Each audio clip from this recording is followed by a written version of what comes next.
来看高雄捷运红线，这列车行早起呢，有一台列车对高雄车头出站了后，这车门的玻璃是熊熊落落来，加在是无去牵到人。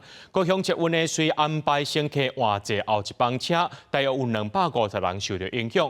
捷运公司表示讲，逐工发车进程拢有做检查，今麦因会全面性预防检修，也要求原厂爱派人来了解。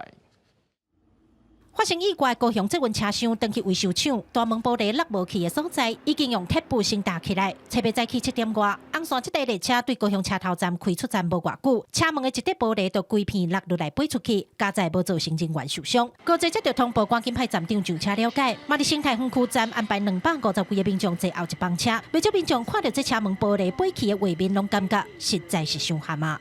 在香港从没发生过。很遗憾，从没听过。那看到这个画面，我觉得有点夸张。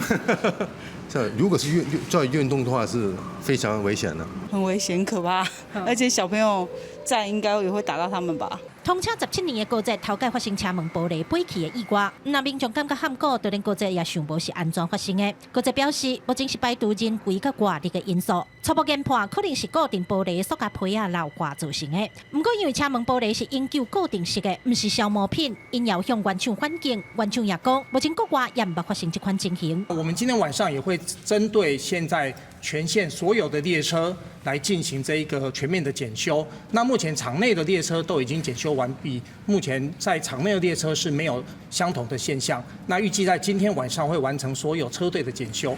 高捷表示，每一台车逐工发车进程拢会先做检查，亲像玻璃落去的这台车，所有检查拢正常。另外，还佫等原厂排时间派人来检查，即卖会先甲规片车门拆落来保全状况，换一对新的车门倒起来，互列车先正常载客。